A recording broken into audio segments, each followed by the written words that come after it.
নমস্কার, আমি তানিয়া। আমার একটি নতুন রেসিপিতে আপনাদের সকলকে স্বাগত।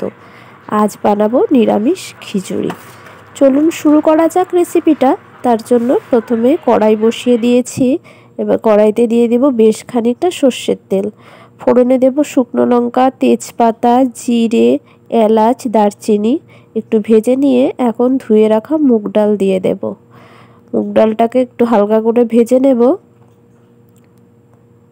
এখন দেব লবণ এবং হলুদ, নেড়ে চেড়ে 2 মিনিট ভেজে নেব। এবার দিয়ে দেব বেশ খানিকটা জল, গরম জল দিয়েছি। এবার ডালটাকে একটু ফুটিয়ে নেব। দেব কিছু কিশমিশ, চেরা কাঁচা লঙ্কা। ডালটা 5 মিনিটের মতো ফুটিয়ে নিয়েছি। এখন ধুয়ে রাখা ভোগ চালটা দিয়ে দেব। চাল এবং ডালের অনুপাতটা কিন্তু সমান সমান রাখতে হবে, তাহলে খিচুড়িটা দারুণ হয় খেতে। এবার নেড়েচেড়ে হাই ফ্লেমে রান্না করে নেব।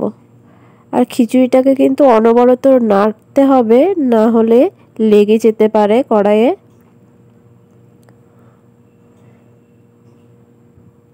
দিয়ে দেব একটু চিনি, দেব আদা বাটা।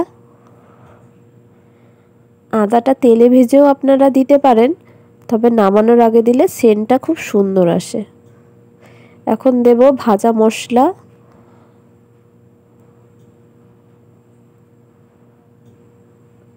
আর দেব গরম মশলা। এবার নেড়েচেড়ে নামিয়ে নেব।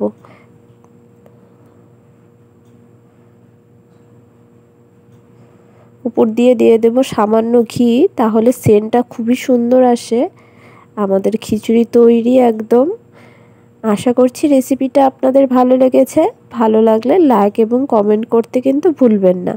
আমার চ্যানেলে যদি নতুন হয়ে থাকেন, তাহলে নিত্য নতুন আরও রেসিপি পাওয়ার জন্য চ্যানেলটিকে অবশ্যই সাবস্ক্রাইব করবেন। আর পুরো ভিডিওটা দেখার জন্য অসংখ্য ধন্যবাদ।